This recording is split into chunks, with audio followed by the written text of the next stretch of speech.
what happens? September the 19th, you wake up and you've lost.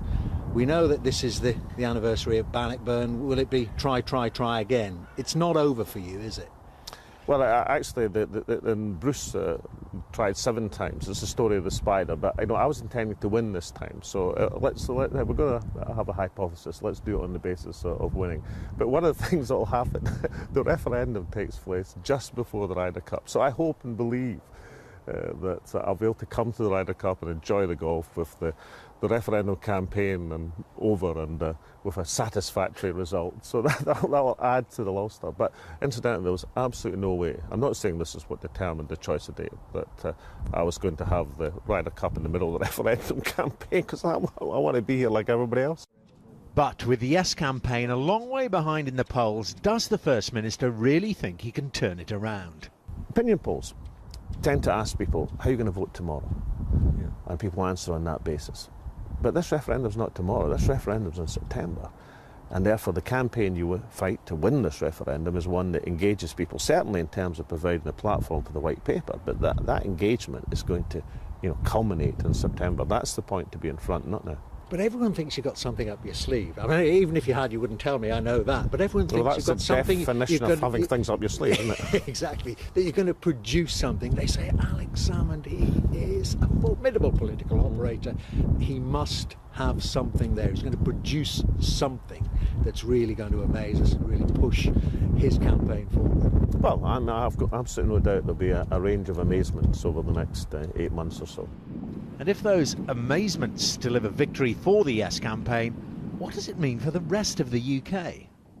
Well, I think the Scottish economy will benefit from Scottish independence. And what's even more interesting is... But you care about the rest of the UK's economy. Can I come to this just in a second?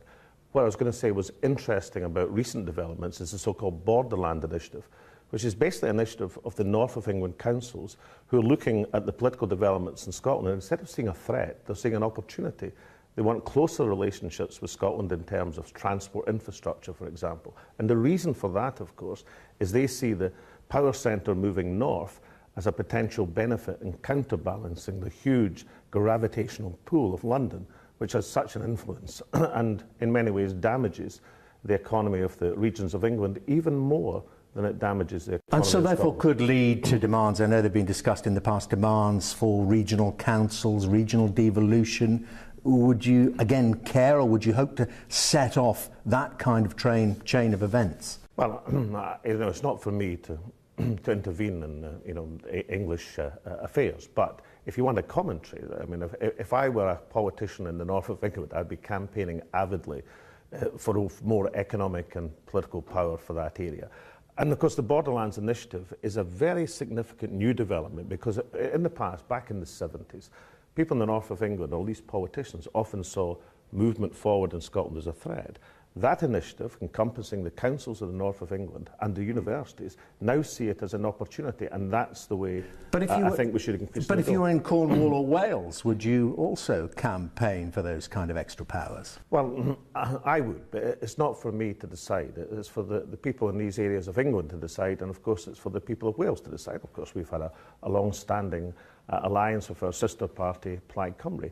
And look, there are many people in Wales, for example, cheering Scotland on because the tendency over the last generation has been that as Scotland has had increased power, then Wales has followed that. And therefore, again, it's been a good thing for other areas of the country. If you accept that the National Assembly for Wales is a good thing, I do, I think that, then it's been a good thing for other areas of the country that Scotland's ambitions and opportunities have been started to be fulfilled. You've talked an awful lot over the years about what Scotland has bought and indeed lost through its association with the rest of the United Kingdom.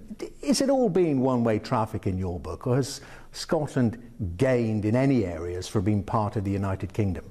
Oh, I've never said that these things are one-way traffic. And incidentally, I've always couched the ambition for Scottish independence in a positive direction. Scotland accepting opportunity, but also responsibility. But put your finger on something that Scotland has gained from being part of the UK. I think if we go back in time, then the trading availability of the empire was a benefit to the Scottish economy. Well, that included slaves. No, I'm not endorsing every aspect of the empire. That's why I said the trading aspect of the empire. But one of the reasons that times have changed, and we need new thinking, of course, is the days when you had to be part of a big state to ensure free trade. These days are over. That everybody has access to free trade, and small states have as much access to international markets as big states. That's one of the things that have changed in the 20th and 21st century, which is why so many countries have become independent.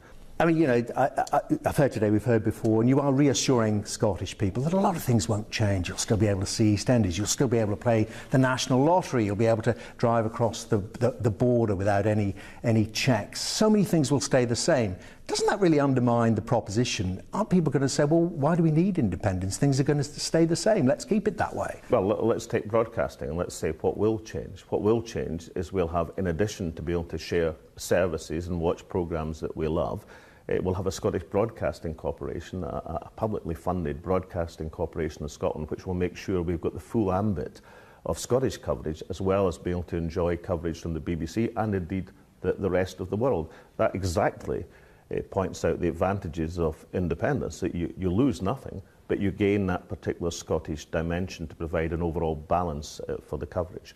And of course Sky will continue in an independent Scotland. We've already said we'll honour the licence renewal of ITV and STV and Channel 4. So these things will continue. But of course... That's what I mean, staying the same, so they stay the same, but they get better.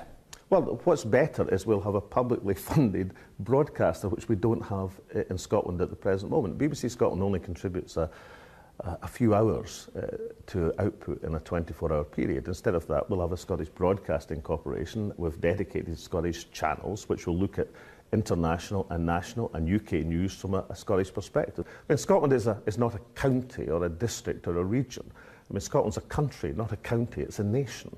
But that nation exists in friendship with other nations, and after Scottish independence, England will be our best pals, our closest neighbours, our best pals in the world.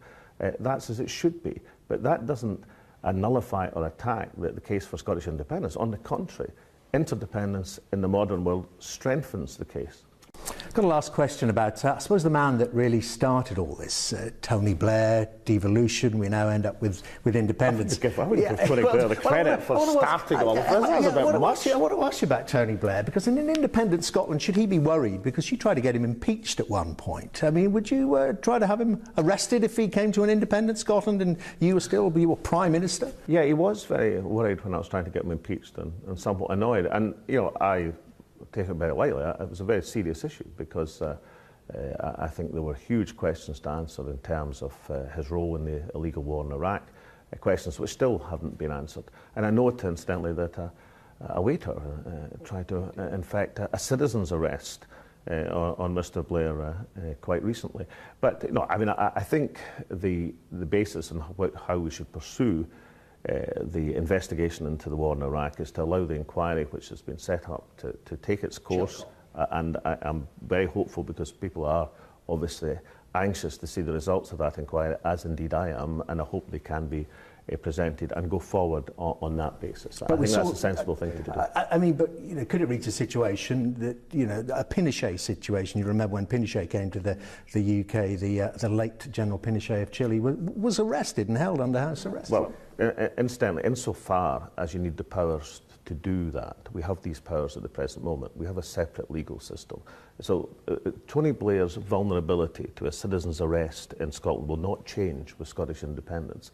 Some people have actually argued that should happen, but I think, and more importantly, the independent judicial authorities of Scotland think, that's the senior law officers, the Lord Advocate, the Solicitor General, they think that the correct mechanism to proceed is to allow the Chilcot inquiry to investigate and bring its provisions forward. Let's see what they find out about Tony Blair's role. The more important political point, of course, about the Iraq war is that independence will give us the ability never again to be forced into participation into what the majority of people in Scotland saw as an illegal conflict. That's another advantage of having control over that area of policy.